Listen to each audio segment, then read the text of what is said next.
ripping. We're going live. No, NAC is back, baby. NAC is back. NAC is back. Oh, Chevy's here. We're There he going is. live. We're doing it live, baby. We spent going on, 20 guys? minutes technical difficulties before the call, before the recording, No, but we're here. no, no, We no. made it. No. People We don't got need it. to know that, you know? People don't need to know that. We're on it. We're All they need to authentic know here. is Ready that to go. Bitcoin's at an all-time high. Life is good. Is Bitcoin still at God an is all-time great. high? Bitcoin's at an all-time high. Technically no longer. Mm. Technically no longer. David, But pretty you gotta good. sully the Way to party be here, a huh? buzzkill, Hey dude. Cooper, some of us were actually awake when it was at an all-time high, and not sleeping. So you know, Damn. yeah, Coming out So, swinging here, huh? yeah. God forbid a guy catch up on some sleep, David, all right? God forbid. God forbid he goes to bed at a reasonable time. Jesus God forbid a Christ. guy goes to bed when the sun comes up and Dude. gets some rest. Coop's in his flow this week though. You know. Coop's I'm in on my one. flow. Me and Yeah. David had a nice little sugarfish meal on Monday night when I was off an hour of sleep. It was unique. It was unique. For But it was a reasons lot of- not it to was be a lot of discussed on the podcast. It was a lot of fun. It was a lot of It fun. was a lot of fun. It was a lot of fun. All I'll say is that you miss 100% of the shots you don't take. That's all I'll Yep. say. Was it a lot of fun? Anyways, going lot on, of guys? It was a lot of fun. How's everyone feeling Good to here? know. Feeling alive. Chevy, baby. haven't seen you since last Thursday. Feeling alive. One comp summit. Well, feeling alive. What were you guys doing last Thursday? Yeah, give us a little breakdown. One confirmation summit, Lake Tahoe. Went back. Beautiful. Went back to Nick's house. Beautiful place in Lake Tahoe. And he had a one-day event for his LPs to showcase his thesis on what the firm is investing in and what they're excited about. So Coop was there also. He had a few LPs there, a few portcos there, a few community members there, a good mix of a few folks, and fed us, wined and dined us. They had an amazing time. It was really fun. What was your Got to favorite see, thing that you Chevy ate? shoot a jump shot. That was pretty entertaining. Played a nice little game of horse. Is Chevy a dog on the courts or what? That one stays on your phone, right, Coop? That was the moment that felt like Goofy's yell right there. Chevy shooting a jump shot. Okay, no, but actually tell me a little bit more about this summit. So like LPs were there, they had community members. What are So- I guess my question is like, who are these LPs? Who are the people that are invested in one confirmation? And then like, who are these surrounding community members? Well, he actually gave a couple nice shout outs at the beginning to some of his earliest LPs who have been backing one confirmation for 10 plus years now. So that was pretty Wow. interesting. I would say it was a mix of like some institutional investors, some kind of traditional VCs, some more angel type checks, founders that had some exits and whatnot. But I'd say average demographic, maybe mid to late 30s. Bunch of really cool people. I don't know, maybe 15, 20, a bunch of fund to fund managers. There's a lot of those there. So shout out to the fund to fund managers keeping the dream alive for the crypto funds out there. So you really got to see the whole web. You know what I mean? You got to see the funds, that fund the founders, that get the users. We were really going all the Just way down the ladder there. Full circle of stack. life. Yeah. The full circle of life, yes. It's trickle down, really. Yeah, trickle down economics. It trickles down. Everyone's just Yeah. asking for other people's money, right? Yeah. That's all this I would is. say Literally. the general topics of conversation, stablecoins were a big one. That was a big focus of the day. Heard of those? Bullish stablecoins. RWAs were a topic, and then on-chain social. Shout out to my boy Blockchain Brett, who gave a very thorough presentation on on-chain social. Everything from Farcaster to Coop Records to Blueprint. Pods got a nice shout out in there. So yeah, it was good. We were just basically looking at how creators get paid on chain, and let me tell you, the four of us here on this call, that's our bread and butter, baby. We love We are when the- creators get paid on chain. We live love for We that. are the creator economy on base, from what I'm Yeah. realizing. Yep. But I will say, one of my highlights of the week was me and Chevy had a nice sushi dinner on Wednesday night Yeah. prior to Mhm. the summit. And we really got to just talk about our lives. I feel like all of us here were so caught up in the rat race, We're always talking about that next mint, ETH, Bitcoin. And, sometimes you just got to enjoy a nice veggie roll with Chevy and just a miso soup and just talk about life. And I will say, Adam put me onto a new artist at dinner that I very much enjoy. So shout out to Chevy with his great A&R taste out there. Let's go. He's a real Who's the one. artist? Let's go. Who's the artist? Sienna something, right? Sienna what? What's her last name? Yep. Sienna's her first name. Okay, And her I'm last opening name is Spotify Spiro. now. Sienna Spiro. He put me onto this Spiro. song called Maybe. Beautiful song. Beautiful song. Wow. Yeah, Well, speaking she's of popping beautiful off. songs, Coop, you spent the weekend somewhere, maybe in Vegas at EDC, legendary EDC. Let's What just happened? say I had a week. Tuesday, I went to Skrillex Red Rocks, one of the most Wow. beautiful venues in the world. 5-hour Skrillex set, the goat of electronic music. We won't go too much into the details, but I give it like an 8.4 out of 10. Mr. Daniel Allen got to meet Skrillex, his idol, so that was a nice moment for him. And then Skrillex played out his music on Monday, so it's pretty cool to see. And then one confirmation summit Wednesday and Thursday, and then EDC Vegas Friday through Monday. So for those who haven't been before, let me paint a little picture for you. Festival starts at 7 o'clock at night, and it goes till 5:30 every morning. It's in Vegas, so you basically take a shuttle 30 minutes outside of the city to this speed racetrack, and they just transform the whole thing into the biggest lights and fireworks festival you could ever imagine. 15 stages, every type of electronic music possible. We had 11 artists playing there. I was bopping around, going this stage, that stage, this stage, that stage, shaking hands, kissing babies, dancing. Songs are on chain, vibes are flowing. We're doing some BD. We're having some fun. We get back to the casino at 6 in the morning. Everyone's gambling. 6 a.m., the sun's out. We're ordering Taco Bell. People are going to play golf. Yo, let me tell you, it was a movie. The jokes All right, aside, it was... how many mints you get from EDC? How many mints they have from EDC? Probably 0, realistically. Damn. How many minutes Yeah. do you think you'll get next year? More than 0. I like that. Man's a dog. I think for me Shoot right for the now, the name of the stars. game is building trust, building authenticity, getting the artist to get a little bit more in tune with what's going on the crypto side of things, having some good conversations, getting a lot of good feedback from people, just showing them the app and be like, what do you think about this? Why do you like it? Why do you not like it? And then more importantly, just like BD on like new future artists and pockets and whatnot. That's really kind of what I use these festivals for right now, is like going around to artists that I haven't, had a chance to work with in the past, and just kind of being like, here's what I'm working on. And also just seeing what's hot. I mean, to give an analogy on like the crypto side of things, when an artist is popping, they have like a giant posse that rolls with them to the stage. You can see like the size of the crowds that are there. You can kind of see the energy around them. And for me, it's kind of like buying into meme coins in a sense, where you're just kind of seeing like, what are people talking about? Who's hot? Who's worth talking to? Just kind of getting a gauge for, a lot of the types of music that maybe I don't listen to on a day-to-day, but at the end of the day, we're trying to get it all. So it's good research, good R&D. Any up and coming artists that you were like super stoked about that you want to get on chain through CooperX? David, I'll let you ask your question first, and then I'll answer both of those. Answer me. Lucas's. Answer Lucas's Fuck question me. first. Sorry for asking. No. the But question. I think it was going to be in that same vein, so I wanted to see if there was a through line. But the big one from this weekend for me was Odd Mob. Odd Mob's kind of like a tech house DJ, and I knew that he was popping, but I didn't realize how popping he was. So that's kind of the one that I've got on my radar right now. A lot of great up and coming UKG acts that I'm really excited about. So this artist named Champion, who's absolutely phenomenal, will be dope. Interplanetary Criminals on the radar right now. Bunch of good dubstep sets, and then a little bit of drum and bass stuff. So I was hanging with this artist named Soda, who's like definitely very popping in the underground drum and bass world. So those are some of the ones off the top of my head. A good one for the pod was Mike Posner. You guys know Mike Posner. You probably think that you're cooler than me. So our boy Daniel Allen had an official Mike Posner remix. So he came out to Daniel's set, popped out for a song, and hanging with him was pretty cool. And then Sunday he kind of had this like special, it was his first like DJ set, and so he had this like whole big thing planned. So that was kind of fun to watch unfold, and yeah, it was a good time. My question was, when we were at Sugarfish, and I believe you had a tweet about this, Yep. you believe that now is your moment to merge dance music and crypto Twitter. Like you can be the bridge. Dare I say, bridge the gap. Bridge the gap. How's that? Wow. How's that experiment going?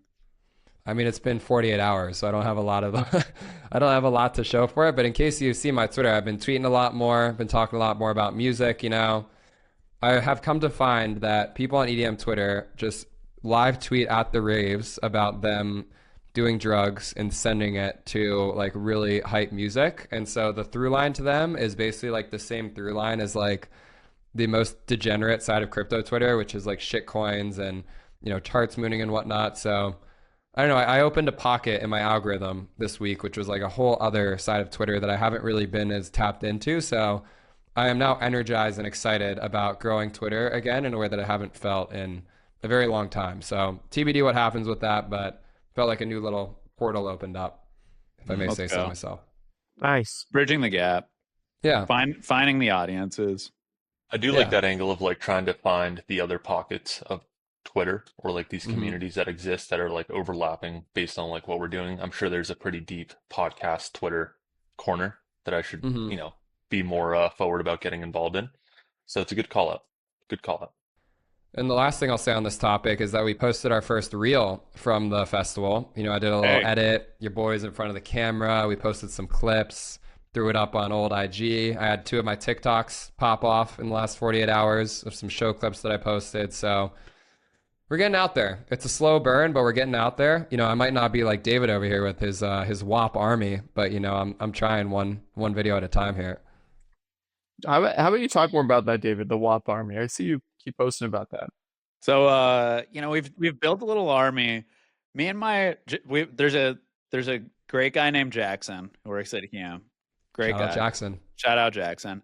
And I don't remember if Jackson showed me a reel or I showed him a reel, but anyway, we were both like looking at WAP, and then I was like, Jackson, this looks really smart. Let's go like all in on this and try and get a WAP army going and as many people clipping up content from our artists as possible. So Jackson went into the lab, and we now have an army of 10,000 plus people clipping up mostly Death Pixie content, but now like starting to merge into like Angel Baby and other artists. And the really cool thing is like, honestly, it's kind of like Jackson and I keep saying it's kind of like layer 3, but for content. So you create these, you give them rules. You're like, let's say it's a death, like it has to have Death Pixie in it for at least 3 seconds, and it needs to use this sound. Those can be the only rules. And then we're gonna pay you out $5 for every 1,000 views you get, with a cap of $100. So this way, if the thing gets to like, gets 100 million views, it's not like you're suddenly like burning your whole budget.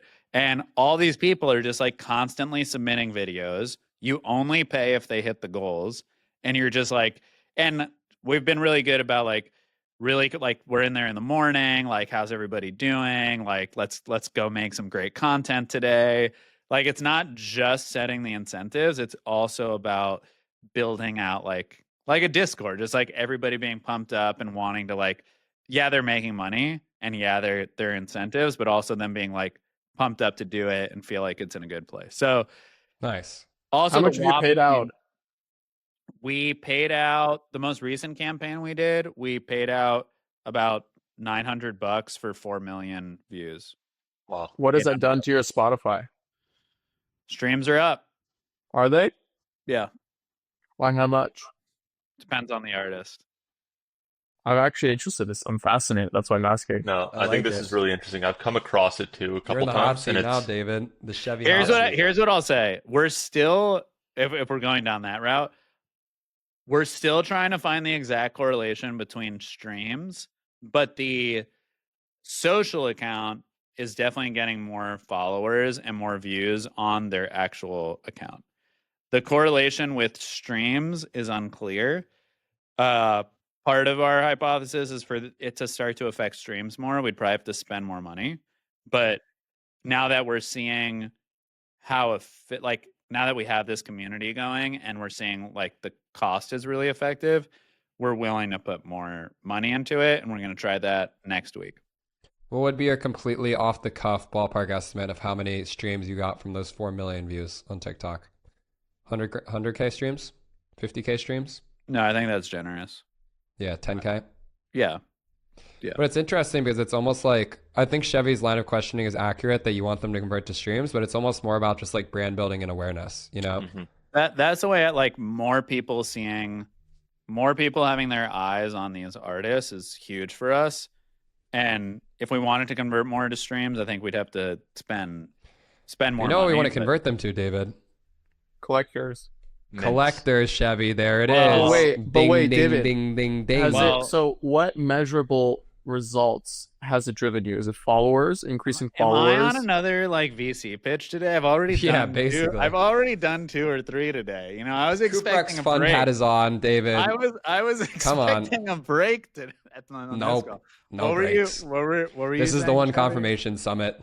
Listen, boasting a 10,000 army is really sick, and that's like that is like it's like it's a trad layer 3. It's a trad layer 3. It's a trad layer 3. That's why it's fascinating. So, like, I'm thinking right now for the next Blueprint cohort, if I want to get more traditional creators to apply, could I run a campaign using the software and have them create a bunch of UGC content that gets distributed on Instagram, and I get a bunch of creators to apply?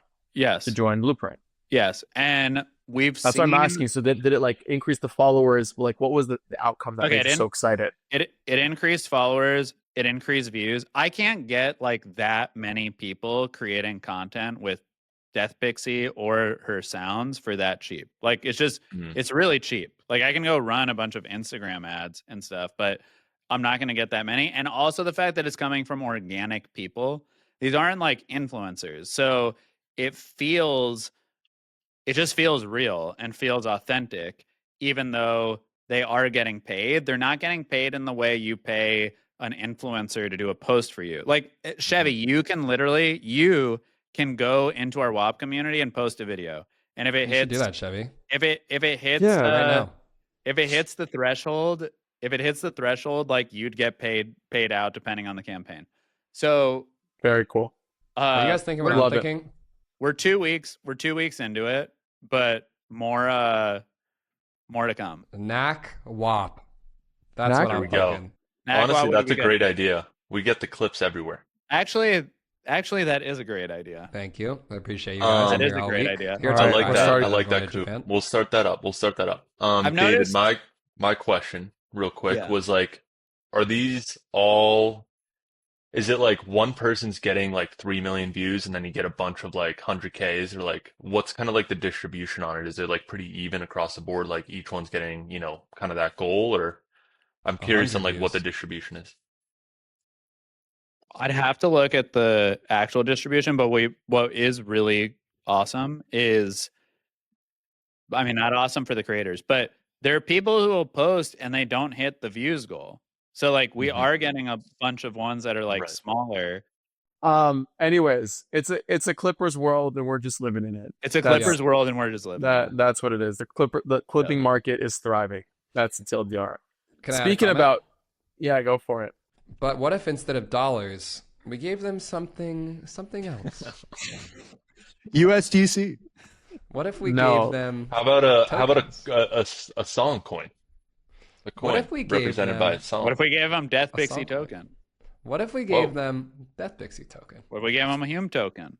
What if we gave them? What if instead of using WAP, they were all in Hume World doing this? We give them ownership in net new internet protocols. That's what we give them. That's what they want. That's what these internet capital markets. What if? You may continue on them. Speaking of clipping, my wallet got clipped this week. From the Believe app. Boom. Transition. Take it into the Believe app. What do you mean your wallet got clipped? Yeah, what do you mean? Like he got nuked? Like you put in money and it got cut in half. It got nuked, yeah. How is that possible? Got wrecked. What did you buy? Anything. I didn't buy anything. It's all down. I didn't buy anything. It's just it's a transition, okay? Oh, it's transition. It's up so much. I was like, how did you buy it? Did you buy the top, or like what happened there, man? You know what, man? I'm just gonna go and leave. Just get out of here. No, don't do that. Your mic's kind of working out. Okay. Product coins are app coins. Who knows this topic? I've not been following it. Somebody take it away. I'm a big goon guy, big startup guy. What were you gonna say? Let's walk it back. There's a serious conversation here, and then there's the meme conversation. Let's do a quick serious combo about like what's going on, and then we can jump into the goons. Okay. Cool. All right, so let me give you guys the play-by-play. My boy Alex Majmus hits me up a month ago. Says, hey, there's this wonder kid, Ben Pasternak. He's launching a mobile app. You got to get on it. It's called Clout. I go in the app. I buy $80 of the token. I trust Mazmej every now and then. I'm on a flight to Japan. I get to Japan. This token's at $80 million market cap. My $80 has absolutely skyrocketed. I'm taking profits. I'm at Team Lab, borderless, in the museum, rip and sell clips. Bang, bang, bang. Let's go. Trip to Japan's paid for. Ben Pasternak, he's the GOAT. They launch a second token. Our boy Imran from Alliance DAO. Credible guy. All should go well, right? Nope. Token nukes. Right down to 100K. Hold on. Pump the brakes. Pasternak shutting the whole thing down. They go into maintenance mode. Pasternak token comes creeping down. 100K market cap. 2 to 3 weeks. Radio silence. Rebrand. LaunchCoin. Tag any tweet. Launch a token. He's firing up his founder army. He's got the dupe founder going. He's got some AI wrapper apps going. What does crypto Twitter do? It does what it does best. Extreme rational exuberance. 100K to 300 million in the span of 7 days. Coops in the Solana Trenches chat. Buy LaunchCoin. I'm riding the wave. We're back. Round 2. Pastor Nick hasn't even been updated on Deck Screener. It doesn't even say it's freaking LaunchCoin yet. It's still Pastor Nick on Deck Screener. Pastor Nick, now LaunchCoin runs up to 300 mil. Oh, but they're making $1 million in fees a day. This means it should be worth $1 billion. The price to earnings ratio is crazy. What does crypto Twitter do? Let's launch 20,000 tokens that have no apps around them whatsoever. Our good boy David decides to ape into whatever the hell it's called, Gooncoin. And now we've seemingly lost the plot for about 48 hours. However, trust in Pasternak, Ben Pasternak mode, as my boy Andy would say. Now they got an API. Any app can integrate the API into their product and burn tokens when things happen in their app. They got a site that's interesting. to launch coins on desktop now. It's no longer just a mobile experience. They've got a variety of decent apps with tokens now. We got the Believe screener to keep up with all the different tokens that are launching. And now the race is on. The question that crypto Twitter has been asking, will Believe flip virtuals? Stay tuned and find out next week on Notacartel. Clip it. Send it to the WAP army. Send it to the WAP army. That was incredible, Coop. I just think it's funny as fuck that we just ran it back full circle to app coins, product coins. Like we're just doing ICOs right now. You know, like we Lukey, you and I could be in business, buddy. We could write some white papers. The genius idea. They were like, wait. Let's take these meme coins. Let's actually build a product around it. Whoa. 300 mil market cap. Let's do a launch pad. Whole fresh new thing. It's like, what are we doing? People on Twitter were like, the apps, they work. The apps are good and the apps, they work. And then it's like 100 mil candle. I was like, guys, what the fuck are we doing? The apps work. Dare I ask the question, does LaunchCoin have utility? Or it's just the first? It's the first, and the understanding amongst the community, which TBD if this is the case, is that fees generated from trading of all the other app coins will flow back into buybacks of LaunchCoin itself. Got it. I like that. Our boy Ben Pasternak, aka Ben Pasternak mode, has replied in the comments that he's seen it and is aware and working on it. So that is the extent. Seen it being that was somebody else's idea and he thinks it's a good idea, so he's looking at implementing it. Yeah, I mean, they teased a bunch of stuff where there's all these different like formats of what you can do with your token. So all the typical shit like vesting and staking and burning and unlocking and whatnot. I did actually think that the API to be able to have on-chain actions triggered as the result of user behaviors on your app is pretty good. It's definitely similar to like the train of thought I had where, you know, Cooprex, you mint something, there's a buyback that happens on chain of the song coins, but that happening based on like someone makes a purchase of a sofa on Dupe, and that's what burns, you know, the Dupe token, or someone uses Dupe as an API in their third-party app, and that's what burns tokens. I understand the idea there, so I do think that they're starting to enter into new territory that a lot of these other products haven't gotten before. I'm just like, crypto people, just chill the fuck out for a little bit. Like, let's let this thing cook and not just like speed run it to 0 in 3 weeks, you know? The narrative is that it's a new way to finance businesses. This is the thing that's got people all excited in the crypto Twitter world, is that, hey, I'm a new app. I'm not going to go raise a round of venture funding. I can launch a token, and based on the trading fees I make, I can make, you know, what we're seeing is $200K, $500K, $1 million in trading fees. And now you got a seed round and you didn't have to dilute your cap table, hypothetically, except now the meme is that your cap table is 20% owned by a sniper who bought your token in the first minute. So there's a lot of good memes coming out of it for sure. We're just running back ICOs in a very different mechanism, and I just think it's funny. I think it's good. Obviously, I think there's merit in like this: launch a product, launch a token, use that to bootstrap your funding for the company. But we're just at the ICO level at this point, you know. Speaking of ICOs, it's crazy how you tweak a narrative just by a little bit. Just a little tweak, just a little bit. In the format. Well, I think it's more than the narrative. It's the user behavior. No. I think there's a difference in the format. It's not like you're selling the coin, they're getting it. You're earning it from trading fees and volume and attention on your token. And I think that's history rhymes. Different. Yeah, exactly. History rhymes. Good Crypto synopsis, is 80% narrative. What I was going to say, shout out to our boy Alex Mazmesh, former guest on the podcast. My brother came to market with his app on Solana. He's now fully converted to a crypto bro. Me, Adam, and David were on the phone with him, and he said the word bro at least 70 times in the span of 2 minutes. So our boy Mazmej did an $8 million pre-sale for his first coin on 10K, generated about 500K of trading fees, additional runway for the company.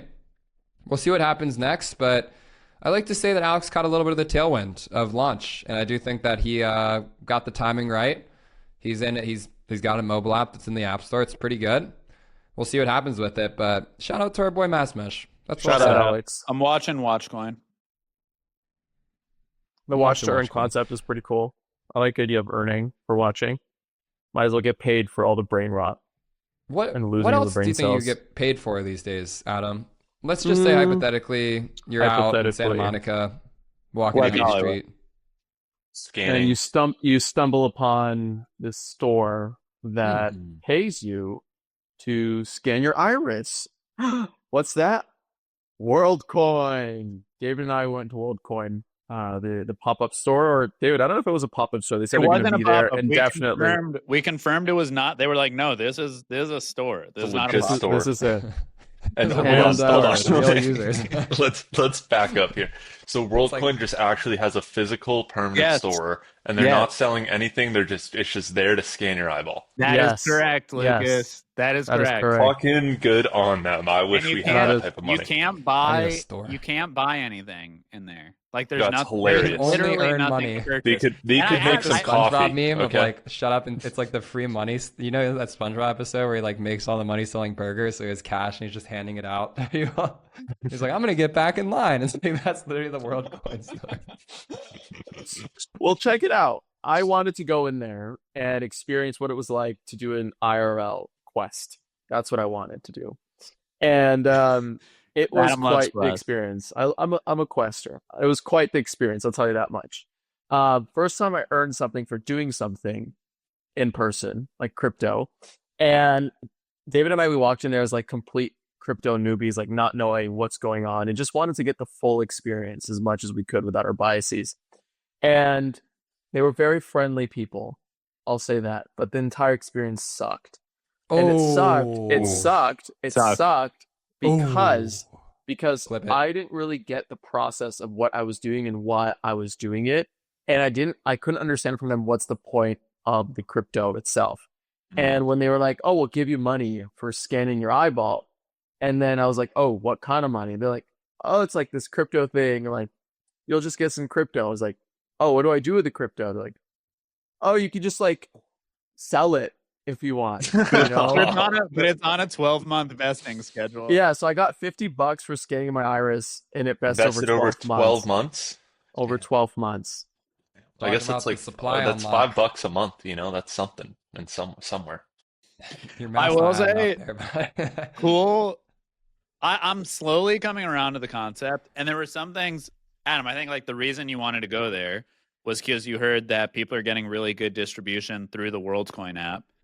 And the app, I saw it on Adam's phone. I refused to get my eyeballs scanned. No way. So you went and you didn't really? Do it? I wasn't getting my eyeballs scanned. He acted like he was blind. I'm not ready. I'm not ready. Damn, no way. Not really. Yeah, Why? Hold on, let's unpack this a little bit, David. Who hurt you? What are you scared about? What are you worried about? What am I scared? What are they going to do with your balls, bro? I don't know what they're going to do with my balls. That's what I'm scared about. You know how I feel about it, though? Like, my family gave me all this shit for not wanting to get my 23andMe. And now 23andMe is out of business and bought by some random pharmaceutical company. I don't know what they're going to do with everybody's DNA. So I kind of feel like that here. Here's the thing, David. Like that here. WorldCoin just raked in a fresh $135 million from A16Z and Bain Capital. They're going to stick around for a bit. I'm not seeing any of that. Dude, 23andMe IPO'd in 22. They were rolling in it. Anyway. Too bad it wasn't in 23. Yeah, exactly. Too bad. Exactly. Too bad. I mean, anyways, I got my WorldCoin. I got the app. I saw they have like a little mini app store. Shout out Farcaster for starting, but I think they started that. I'm not sure. There's a TikTok competitor in the app store, which I thought was pretty interesting. In the mini app store. App store, yeah. And a lot of it is actually just like finance apps. But the underlying theme across all these apps that they help users earn money. That's the underlying theme. I was going to say, and it's like, it's all predicated around making money. Different ways to consume, like create content, or not create content, host content, consume content, earn our native coin. Stake your coin to earn some coin. Like, it's like all these like money mechanics. Every app has its own value prop of how you can earn more money. So I think that's how they're selling people. It's also I know who the next Blueprint sponsor might be. Hey, it's also about proving that you're verifiably human. So the way they get all these apps on board and what they sell you on is like, in the future, you're going to have to prove that you're human and not AI. So if you want to use all of these apps, you need to prove that you're human. And you can only do that by scanning your eyeballs at one of these physical locations in Miami, Austin, LA, or there were like two other ones. No New York location, which I thought was interesting. That is interesting. I'll tell you what though, the users, like I went to go see I just tried to see how many users like the TikTok like app had, and they had by default like this leaderboard of like top consumers or top collectors, whatever, and they only had like 2,000 people on there. And in an app that has so many downloads and has so many IDs, you know, you think that there's a bit more than 2,000 people, but maybe it was a new app. I don't know. Maybe I'm missing some details. So I wasn't that impressed. And the apps were pretty, I don't know, like there was some more name brands, like Morpho was on there, you know, and there was like some random ones that people built natively for their ecosystem. I've got a hot take. The whole thing of WorldCoin is you need to prove that you're human. So these crypto apps in the WorldCoin App Store can't bot that when you need a scanned iris to make sure that you're real. Maybe there's something there. There's really only 2,000 users in all. So maybe the contrarian take is like, we want bots. And so for whatever reason, people are coming around to bots. Like Dan was casting this not too long ago. He's like, why do I care if a transaction is botted or not? If my core business model is to make money off transactions. So maybe it's a contrarian take, like maybe bots are net positive and WorldCoin is limiting. I don't know. I'm agreeing with you, Chevy. I agree with that take too. It's like, you know, for pods, like if you get botted, 70% of that fee goes directly to the creator. Creators are getting paid, you know, like bot the fuck out of it, pay the creators. Yeah. That's fine with me, you know? Yeah. What were you going to say, Coop? I have two side notes. One, I have a suspicion that David might not actually be human based on this interaction. Ooh, wow. Oh. Is he an AI? Maybe is he AI a Hume World AI? Is his grand scheme. AI. It's like, have you guys ever seen Westworld? How Dolores gets out into the fucking real world and, you know, starts making some waves? Could be David. Let's put a pin in that one. We'll circle back next week on NAC. Is that I'm looking forward to the Blueprint field trip. Got this out of the pod. I can't be out. Where Adam gets a bunch of creators together in LA for their Blueprint opening party. And what's the first thing you do? He walks them all down to the fucking World Store, scans their eyeballs for them, and all of a sudden you're getting paid in World to collect a lot of content on Blueprint. I'm just putting it out there. Wouldn't it be far-fetched? I like the one thing I know about Adam is this guy always has a plan, all right? He may have gotten his eyeball scanned. He may get $50 invested over 12 months, but I don't think he's finished with that rabbit hole yet. If I know my friend Chevy over there. The goal is to flip that $50 to 50,000. There you go. Tune in next week on NAC. Let's go. Tune in next week. Okay, on a serious note, how are you guys thinking? Do you guys think like this World App Mini App is a distribution angle for you guys and like each of our respective companies? I think like one thing that we've talked about is like this mini app thesis around having like a way to bootstrap distribution on these other apps like Farcaster, and I think Coinbase Wallet is about to be in that same arena. And I'm wondering how you guys are thinking about the Worldcoin Mini App as part of that experience or part of that cohort. I don't think about it. Don't think about it. I think there's a shot. I think I need to see more, but observing, watching. I can give a data point. Actually, Chevy, you go first, and then I'll give my reason as to why I don't think about it. Please don't insist. I don't have a reason yet. Keep going. We got a very nice presentation from Agro at the One Confirmation Summit. It's basically a high yield savings product that initially bootstrapped through the Worldcoin app. They were featured in the product. They got 50,000 users through it. And in total, those 50,000 users did $70,000 in transactions.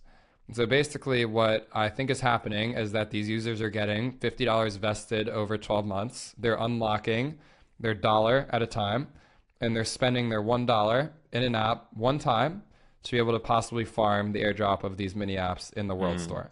So at this current moment, I don't think that there's enough capital that makes it worth engineering resources to bootstrap and go into that product right now. I think that it's promising the way they're distributing World, but I would give it 6 to 12 months, see if there starts to be a little bit more traction, then consider it from there. Yeah, I think on that note, they are shipping like the new World app and then like a physical debit card for you to spend out of that wallet later this summer. So I think that'll be kind of an interesting turning point or checkpoint for us.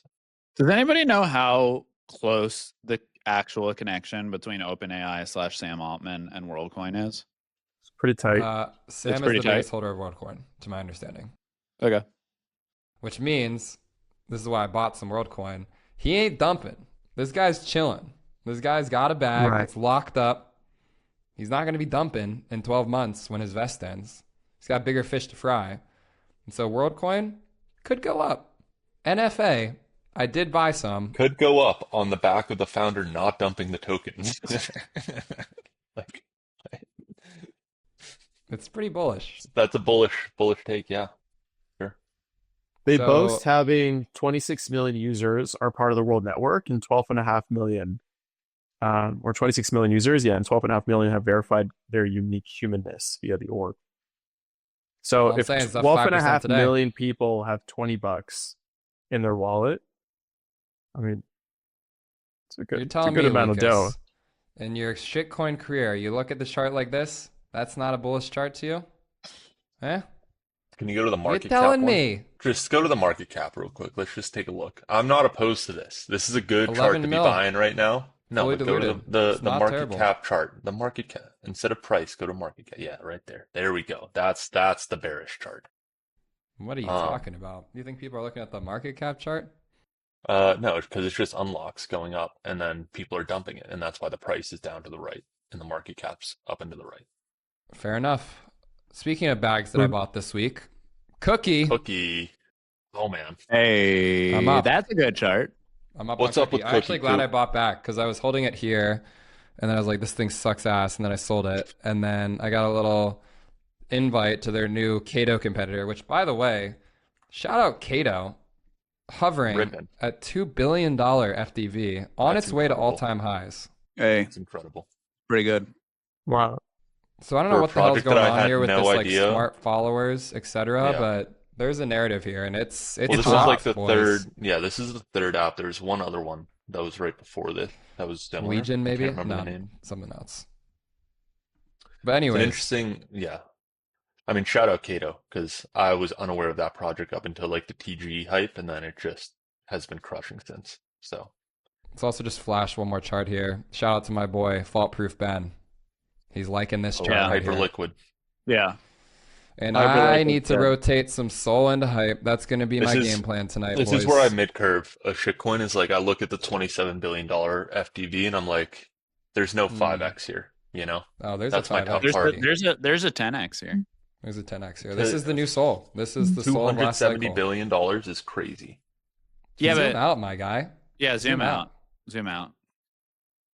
It's a tough investment for me. Zoom I don't know. out. I already said I'm mid-curving it. It. All I'm saying is Pasternak treated me well, and I will be rolling some of my Sol into hype. Yeah, that's the move. Let's keep going here, guys. We got a good flow going on here. We talked a little bit about Cookie, the new Cato Yap cycle there. Can we talk about Noice? Because I don't know that much. Let's talk about Noice. Noice is hot. Let's talk about Noice. Somebody tell me about Noice. Coop's our resident expert in all these apps. Let me tell you about Noice, guys. I'm at Farcon the other week, right? I'm at Farcon the other week. Go. Someone comes up to me, they say, hey, why don't you give people money every time you like their shit on Farcaster? I go, I don't really know about that. I approve my allowance. I give it a $10 approval. It's at Farcon, I think people are demoing apps. We're seeing a ton of mini apps. Some are sticking, some are not. I see Noice, it's whatever. I go on Twitter last night. I see my boy Akil, Cooprex designer. He's shouting out, goes, Noice is a good app. It's a good product. And I say, you know what, Akil? I'm going to take a look at Noice. I'm going to see what these guys have been cooking. Go into the app. It's a clean app. Got clean approvals, USDC-based pairs on there. The idea is simple. Farcaster's an on-chain social graph. Every time you like someone's post, retweet them, follow them, quotecast, you pay them a little bit of money. Every time that someone requests that action of you, I can get paid a little bit of money. So someone can say, hey, Cooper, I want you to like my post. Do it, and I'll give you $1. I can set that amount on my products. I can see how much my time is worth, hypothetically speaking. Then I see a nice little thing on the bottom. It says, tip in whatever token you'd like. Now look, I run a record label. I got a couple song coins out there. How could I increase my holders? By liking people's shit on Farcaster. So what do? My boy Akil gets us whitelisted. I set our song coin days as the token. Now every time that I interact with your post on Farcaster, you get a little bit of days. Hey. How much, you ask? 1 cent. 1 cent every time that I like your post. So you get a little bit of tokens in there. It's in your wallet. We're increasing the holder count. For those who remember the degen tipping meta, I think there was a lot of room to grow. And so basically, I got excited. I look into it. Who's building it? The team behind Cast Money. Now, you guys might not know about Cast Money, but let me tell you, during that whole interface swap era social trading thing that was going on, these guys Cast Money, they had a pretty nice product there. They were showing you who are the best traders on Farcaster on a given day. What are they buying? What's hot? And then I find out that they're launching a token. And so today I wake up, as we mentioned earlier, I slept in a little bit. I wake up and the token's got a nice green candle on it. It's at 2 mil right now. It's early. It's a mini app token. We talked about Believe. We talked about appcoins. That's all I'm going to say. We're believing. NFA, DYOR, Noice is in the wild. And it's cool. Are we buying Noice and buying Hello World? Lucas is our resident Hello World advisor here, so he might have to give us the because I bought Hello World because you put it in the chat. Well, I think it's the first. Noice, bro. Hello World is effectively maybe the first. Oh god, down 53%. We're fucked. Meme coin out of Ohara, which is like a vibe coding, crypto-based vibe coding application. It's a good idea. I don't know. I just kind of came across it. I'm a big fan of Brexton. I actually met him at Farcon at the Seed Club Mini App Demo Day, and we were both sitting next to each other, exchanging, shooting the shit, talking shop, and just big fan of him. So saw that they had some sort of like maybe official meme coin for the product, maybe not the official coin. I'm not really sure. But just aped a little bit. It went up, went down. We'll see what happens. I don't know. So basically, just to give a quick recap here, why do you listen to Notacartel? Now, if you're in the wild, you've made it this far, there's two things we like to focus on here: products and tokens. And let me tell you, if you were looking for either of those two camps, you got a jam full episode today. So, to our future WAP army, clip that. Clip it. Run it up. Well, Lucas, take us away, buddy. If you're still listening, thank you so much for tuning into this episode of Notacartel, episode 19, almost to the infamous 20 episode mark. As always, you can mint this episode, collect it on chain, support us directly at pods.media/notacartel. And we will be back next week at some time again, ripping it. Oh, I think we actually have a guest next week. Maybe. Who's our guest? David. You can't reveal it. David. Yeah, we'll keep it stay. Silly. I'll tell you what, he likes coins. He does like coins. He's a big coin boy. Okay, I know. So that's happening. It might happen. Yeah. Nice. It might happen. You're gonna have to stay tuned to find out. Stay tuned. All right. Next week Love on it, guys. Notacartel. Thank you so much. Knack.